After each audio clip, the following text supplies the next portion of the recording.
Saya sama teman-teman saya ini semuanya pengusaha, ada 4-5 orang. Kami sama-sama masuk, semua punya perusahaan sama-sama masuk ke satu proyek. 4 teman saya semuanya dapat, Ustaz. Saya sendiri nggak dapat. Dan kalau dilihat dari sisi ibadah, saya lebih baik daripada mereka. Karena saya hadir pengajian, mereka tidak. Saya tahu mereka. Saya sholat, mereka tidak sholat. Bagaimana memahami ini supaya saya tidak sangka buruk dengan Allah? Bismillahirrahmanirrahim. Karena ternyata yang banyak menahan rezeki adalah dosa. Dalilnya hadis Bukhari. Kata Nabi SAW, tidak ada satu kaum yang menahan zakat harta mereka, atau dalam riwayat yang dikatakan tersebar di tengah-tengah mereka zina dan khamr. Riwayat lain menjelaskan tersebar maksiat, kecuali Allah akan menahan rezeki dari langit, menahan hujan, gak datang rezeki. Jadi kalau teman-teman masuk satu proyek, ternyata tertahan, proyek itu sudah jelas halal, maka pastikan teman-teman sekalian bahwasanya jelas ini karena dosa kita. Jangan pernah salahkan orang, salahkan diri sendiri. Tidak ada istilah dalam Islam teman-teman sekalian, rezeki kita diambil orang lain. Saya ulangi, tidak ada dalam Islam istilah rezeki kita diambil orang lain. Demi Allah nggak ada. Kalau ada di benak Anda saat ini, hilangkan itu. Pernah ada seorang pengusaha, masih muda, di Surabaya, waktu saya sudah jelaskan tema tentang kenalilah Tuhan, kau akan bahagia, masalah tauhid, pengenalan Allah. Dia datang kepada saya lalu dia mengatakan, Ustaz, saya sama teman-teman saya ini semuanya pengusaha. Ada 4-5 orang. Kami sama-sama masuk, semua punya perusahaan sama-sama masuk ke satu proyek. 4 teman saya semuanya dapat, Ustaz. Saya sendiri nggak dapat. Dan kalau dilihat dari sisi ibadah, saya lebih baik daripada mereka. Karena saya hadir pengajian, mereka tidak. Saya tahu mereka. Saya sholat, mereka tidak sholat. Bagaimana memahami ini supaya saya tidak sangka buruk dengan Allah? Apa jawaban saya teman-teman sekalian? Satu kalimat. Belum rezeki Anda. Bukan rezeki Anda. Kalau sudah rezeki Anda sampai pasti. Nggak mungkin tidak. Nggak ada ceritanya orang lain ambil rezeki kita. Nggak mungkin. Mustahil. Gitu kan? Ibnu Qayyim rahimahullah teman-teman pernah melihat seekor ular buta di sebelah dia lagi jalan. Ular buta ini kelihatan kena selaput matanya warna putih. Lewat di dekat Ibnu Qayyim. Ibnu Qayyim lihat kebetulan dengan hikmah Allah. Lalu dia bilang ular ini buta. Terus tiba-tiba dia bilang, saya bicara dengan diri saya sendiri, saya ingin tahu bagaimana Allah Azza wa Jalla memberikan makan ular ini. Ibnu Qayyim diikuti ular tersebut. Ular itu berjalan. Bisa saja dimakan oleh hewan yang lain, tiba-tiba diserak. Tapi dia jalan. Makhluk Allah. Jalan di muka bumi. Allah SWT penciptanya. Lalu kemudian tiba-tiba dia dapat sebuah pohon. Dia naik ke atas pohon itu. Sampai dia naik ke dahan. Ibnu Qayyim bilang, saya angkat kepala saya ke dahan itu. Saya temukan itu ada seekor burung kecil yang lagi bersihkan sayapnya. Burung ini karena asyik membersihkan badannya. Dia tidak tahu kalau ada ular sebelahnya. Ular karena buta matanya tidak tahu kalau ada burung itu. Tapi ular ini cium bau burung, tiba-tiba diterkam sama dia, lalu dimakan burung itu. Kata Ibnu Qayyim, subhanallah, yang telah memberikan makan ular yang buta matanya. Coba bayangkan teman-teman sekalian. Berapa banyak miliaran makhluk Allah berikan makan. Bagaimana bisa Anda mengeluh mengatakan tidak dikasih rezeki sama Allah? Tinggal bergerak. Seorang ulama yang lain pernah selesai kebun kurmanya dibersihkan. Dia capek sekali. Dia keluar dari kebunnya, dia lihat di depan kebun, di sebelah kebunnya ada sebuah sungai luas. Dia duduk di atas sungai itu. Di pinggir sungai itu maksud saya. Duduk di pinggir sungai. Lalu ada satu batang pohon di atas air lagi mengapung. Di atasnya ada burung bangau, kakinya patah, matanya buta. Di atas batang pohon. Orang ini bilang, saya ingin lihat bagaimana Allah Azza wa Jalla memberikan rezeki burung ini. Dari kejauhan tiba-tiba setelah beberapa saat ada burung elang datang. Mencengkram ikan di situ, dekat situ diambil, kemudian ikan itu dia naik, burung elang ini lepas cengkramannya dengan hikmah Allah, lepas cengkramannya, jatuh ikan itu subhanallah di depan burung bangau yang buta di atas batang pohon, bukan jatuh lagi ke air, jatuh ke situ dengan hikmah Allah. Burung elang pergi tidak ambil lagi, burung bangau cium bau ikan tinggal turunkan kepalanya makan, selesai konsepnya. Berapa banyak kejadian seperti ini teman-teman sekalian. Kenapa harus ragu bahwasanya Allah SWT akan memberikan kepada kita rezeki? Maka harus difahami poin-poin seperti ini. Rezeki akan tertahan dengan dosa. Maka kalau ada sesuatu yang masih tertahan dan kita sudah tahu konsep, pahami kalau itu mungkin bukan rezeki kita, tapi tidak ada masalah, kita hubungkan dengan bertaubat kepada Allah. Bisa saja mungkin karena ada dosa kita. Pastikan teman-teman, kalau ada seseorang berzina di malam harinya, besok akan banyak kendala-kendala di kantornya, di usahanya, atau dia berdusta, pasti ada masalah. Pasti, tidak mungkin tidak. Saya yakin teman-teman mungkin punya pengalaman kalau dalam masalah seperti ini. Artinya kalau ada dosa pasti akan nyangkut tuh, ada masalah. Kalau tidak terbuka, mengalir seperti air. Saya temukan ulama-ulama di Saudi, Masya Allah, hidupnya dari pagi sampai malam teman-teman sekalian, semuanya ibadah. Majelis ilmu, dari majelis ilmu ke majelis ilmu, dari masjid ke masjid. Gak pernah terputus rezekinya. Saya tahu guru saya, Syekh Saleh Suhaimi, beliau pengajar di Masjid Nabawi, dan salah satu istri beliau dalam salah satu akhwat kita yang pernah ikut pengajian saya, kuliah di Unhas dari daerah Buton. Sekarang sama-sama beliau di Madinah. Sudah lebih dari 10 tahun, Masya Allah, rumah tangganya dan saudara satu orang anak. Beliau ini buta matanya. Buta matanya, subhanallah. Tapi hafal 30 juz Al-Quran. Jadi ulama besar, banyak kitab-kitab yang dihafal oleh beliau. Termasuk orang kayanya Madinah. Banyak. Rumahnya di Madinah mewah sekali, besar. Gitu kan? Kemudian juga keturunannya banyak. Dia bernikah poligami sampai 4 istri. Buta matai. Saya pernah datangi rumahnya beliau. Kemudian beliau dari lantai 4 turun. Rumah sekarang sudah berubah, rumah yang lama. Beliau pernah ngontrak satu building besar, ada beberapa rumah. Itu beliau turun dari atas. Dengar saya datang, beliau turun. Tidak dipegang sama siapapun. Buta matanya turun sendiri dari tangga. Orang turun seperti bukan orang buta, subhanallah. Jalan kemana-mana di Indonesia, saya masukkan, dia bilang sama saya, Khalid, saya mau nginap di hotel, tapi hotel yang bagus. Saya sempat bertanya, dari mana Syekh bisa tahu ini hotel bagus atau enggak ya? Dia minta, saya mau hotel bintang 5. Saya punya kemampuan, saya mau bayar. Saya mau nikmatin. Baiklah. Saya carikan hotel bintang 5 di Jakarta, dapat. Waktu masuk hotel dia bilang, Khalid, pegang saya mau pegang ranjangnya. Demi Allah teman-teman, diraba sama dia ranjangnya. Lemarinya, baik, ini bagus. Dia bisa tahu, saya mau yang ini. Kemudian dibayar sama dia, dinikmatin gitu. Orang buta, subhanallah, bisa Allah bukakan banyak sekali. Tidak mungkin orang yang, saya yakin ini justru karena berkah ilmunya, berkah Al-Quran yang dia hafal, berkah sedekahnya luar biasa. Dia kalau berangkat teman-teman sama ulama-ulama yang lain datang ke Indonesia, adakan daurah pesantren kilat, pasti dia yang bayarin. Dia bayarin hotelnya, dia bayarin makannya, dia yang bersedekah.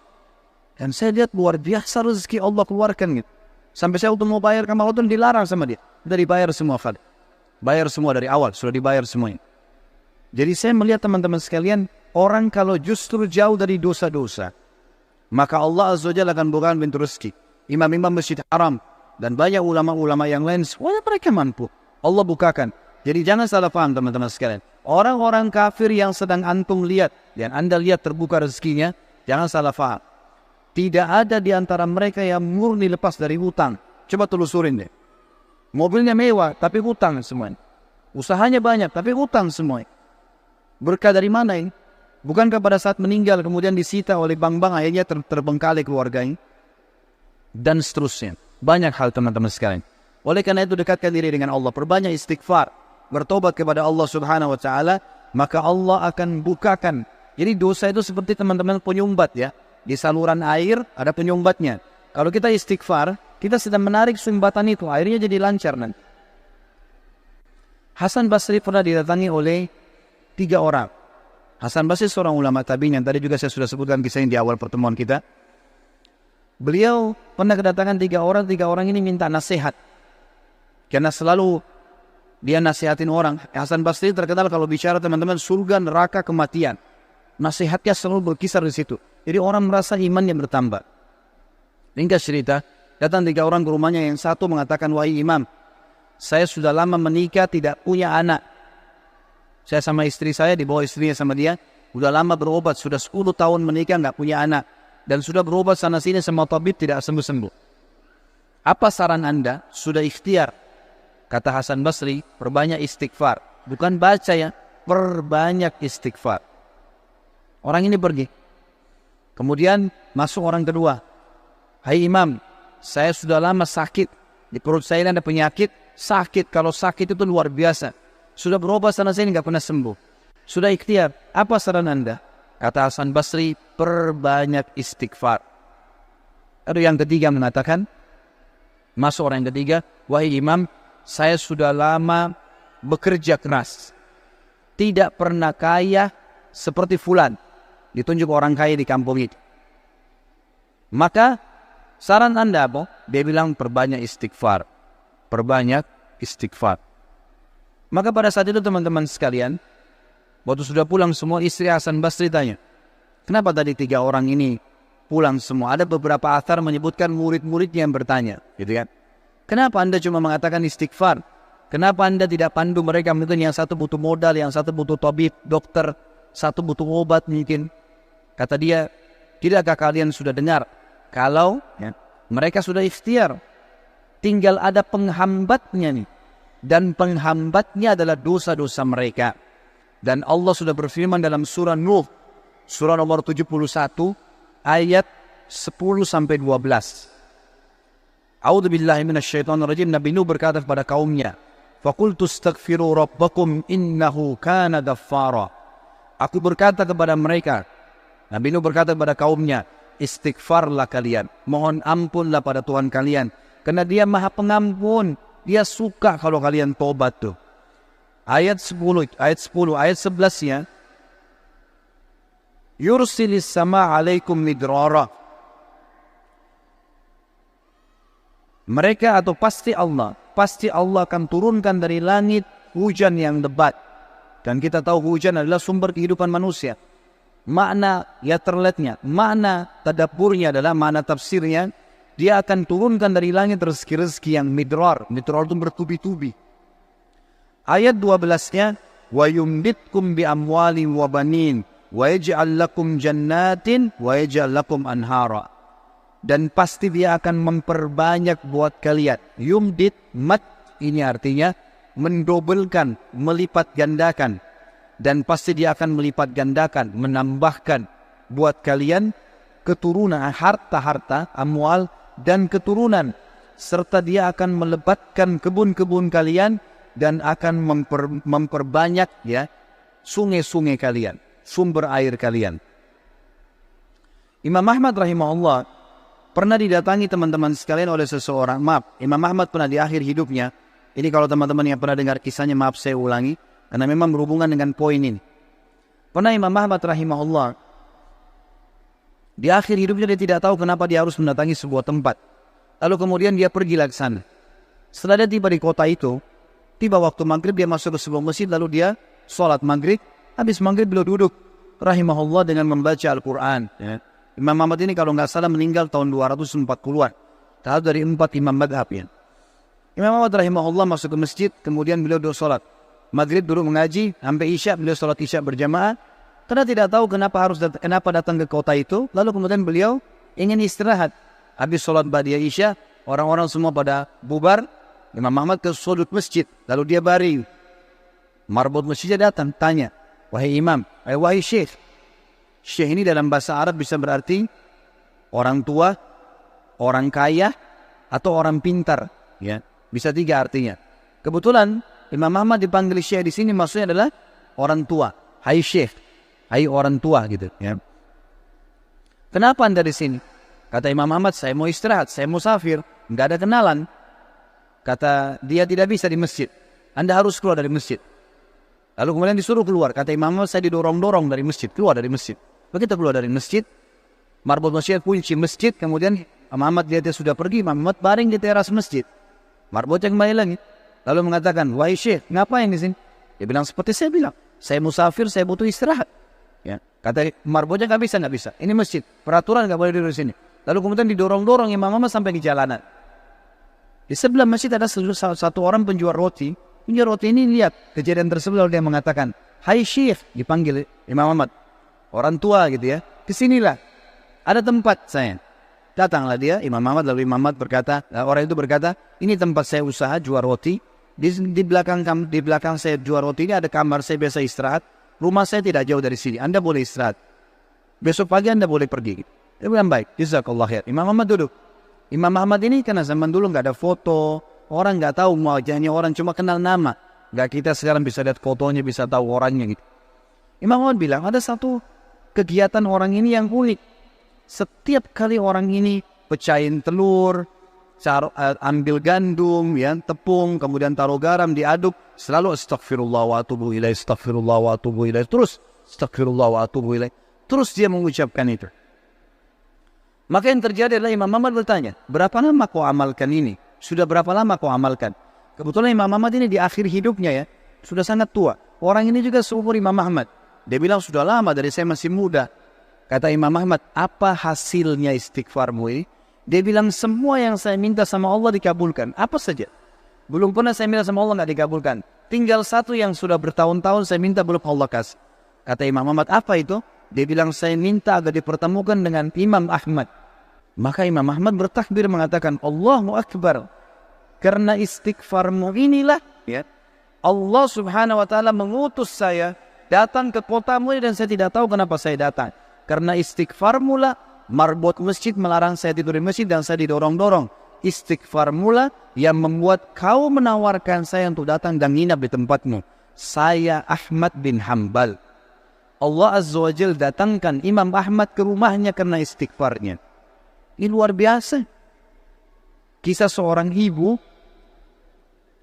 yang berada di wilayah Kashmir. Kisah belum lama terjadi. Ibu ini rupanya punya, kalau saya tidak salah, cucu atau ada anaknya perempuan kena penyakit tulang, sakit. Ibu ini selalu berdoa kepada Allah SWT sambil beristighfar karena dia sudah bawa ke dokter di sekitar rumah situ, di sekitar kampungnya tidak ada, gitu kan? Nggak ada yang bisa tanganin. Mereka cuma bilang ada satu dokter, ya, yang mampu menangani ini, tapi di India. Dia di India dan dokter itu Muslim, ahli spesialis tulang. Cuma dia yang bisa. Ibu ini tahu dia tidak punya kemampuan uang beli tiket pesawat atau kendaraan, mau bayar dokter tidak mungkin. Maka ibu ini memperbanyak doa dan istighfar. Selalu istighfar kepada Allah. Ya Allah, kalau ada dosa maafkanlah, sembuhkan anak ini. Ya Allah, bukan sama dokter itu, mudahkan supaya anak saya ini berobat. Ringkas cerita, dokter yang tadi jadi target ini keluar dari India. Ada acara, dia naik pesawat melewati wilayah Kashmir tadi. Tiba-tiba pilotnya bilang, pesawat ini badai, lagi hujan deras. Tidak bisa pesawat lanjut nih, harus turun di wilayah itu. Turunlah pesawat itu. Begitu turun, tiba di bandara, kata dokternya, saya harus ini, ada seminar, saya harus hadiri. Berapa jauh dari sini? Orang itu bilang target Anda sekitar 4 jam dari sini. Kata dokter, baik, saya mau sewa mobil.